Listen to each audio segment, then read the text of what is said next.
আজ ১২ রবিউল আউয়াল, মহানবী হযরত মুহাম্মদ সাল্লাল্লাহু আলাইহি ওয়াসাল্লামের জন্ম ও ওফাত দিবস। দিনটি ঈদে মিলাদুন্নবী নামেই পরিচিত। বর্ণাঢ্য আয়োজনে বিভিন্ন জেলায় হয়েছে ঈদে মিলাদুন্নবীর জশ্নে জুলুস।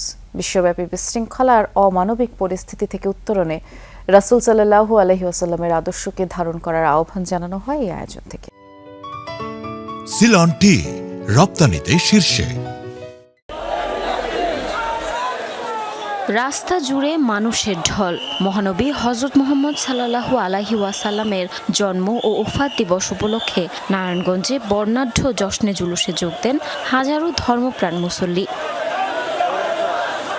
নগরীর শীতলক্ষা এলাকা থেকে র্যালি বের হয়ে প্রধান সড়ক ঘুরে নিতাইগঞ্জ বায়তুল ইজ্জত জামে মসজিদের সামনে গিয়ে শেষ হয়। সবার হাতেই ছিল আরবি হরফে লেখা বিভিন্ন প্লেকার্ড। এ সময় জঙ্গিবাদ, উগ্রবাদের মূল উপরে সকলকে ঐক্যবদ্ধ হয়ে প্রতিরোধ গড়ে তোলার আহ্বান জানান মুসল্লিরা। আমরা এই নবী প্রেমীদের সাথে আমরা এখানে এই দিনটি পালন করার জন্য এখানে উপস্থিত হয়েছি। আসুন আমরা সকলে মিলে আল্লাহর হাবিবের মহান আদর্শে আদর্শিত হয়ে এই বাংলাদেশকে সোনার দেশ হিসাবে গড়ে তুলি। পবিত্র ঈদে মিলাদুন্নবী উপলক্ষে র্যালি হয়েছে রংপুরে। এতে নানা বয়সী মুসল্লিরা অংশ নেন। তারা মহানবীর স্মরণে বিভিন্ন স্লোগান দেন। মুসল্লিরা বলেন, একমাত্র ইসলামে বিশ্বের শান্তি প্রতিষ্ঠা করতে পারে। আল্লাহ তাআলা আমাদেরকে আমার নবীকে পাঠাইছেন এই দিনে, তাই আমরা খুশির দিন আজকে পালন করতেছি। রাজশাহীতে যথাযোগ্য ধর্মীয় ভাব গাম্ভীর্যের মধ্য দিয়ে পালিত হয়েছে পবিত্র ঈদে মিলাদুন্নবী। দিনটি উপলক্ষে একটি র্যালি নগরীর বিভিন্ন সড়ক প্রদক্ষিণের পর শেষ হয় দরগাপাড়ায়। সেখানে মাজার জিয়ারত শেষে অনুষ্ঠিত বিশেষ মোনাজাতে দেশ ও জাতির কল্যাণ কামনা করা হয়। তার শুভ আগমন উপলক্ষে আমরা এই আনন্দ উল্লাস এবং এই শোভাযাত্রা উদযাপন করছি। আজকে আমাদের এই র্যালিতে আমরা বুঝে দিতে চাই সারা বিশ্বকে মুসলমান আর আমাদের মধ্যে কোনো বিভেদ নয়, আমরা সবাই ঐক্যবদ্ধ, আমরা ভাই ভাই। দিনটি উপলক্ষে খুলনায় বর্ণাঢ্য র্যালি অনুষ্ঠিত হয়েছে।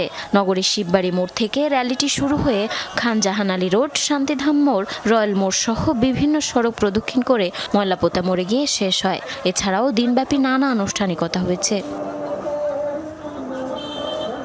সিলেটে হযরত শাহজালাল রহমাতুল্লাহ আলাইহির মাজার থেকে জশ্নে জুলুস বের করে গাউসিয়া কমিটি। র্যালিটি নগরীর বিভিন্ন সড়ক প্রদক্ষিণ করে। অংশ নেন বিভিন্ন মাদ্রাসার শিক্ষার্থী ও রাসূল প্রেমীরা। তারা বলেন, বর্তমানে বিশ্বব্যাপী যে বিশৃঙ্খলা চলছে তা উত্তরণে হযরত মুহাম্মদ সাল্লাল্লাহু আলাইহি ওয়াসাল্লামের আদর্শকে ধারণ করতে হবে।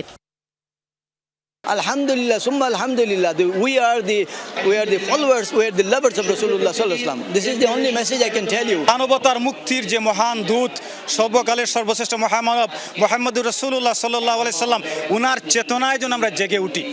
ঈদে মিলাদুন্নবী উপলক্ষে ব্যতিক্রমী আয়োজন হয়েছে মুন্সিগঞ্জে শ্রীনগরে। বিনামূল্যে শতাধিক মানুষের চোখের ছানি অপারেশন করেছে মায়ের হাসি ফাউন্ডেশন। পাশাপাশি 650 জনেরও বেশি মানুষের চোখ পরীক্ষা করা হয়েছে।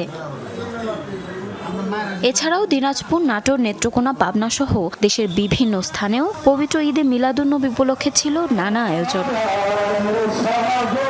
জারিন অর্নি, যমুনা নিউজ।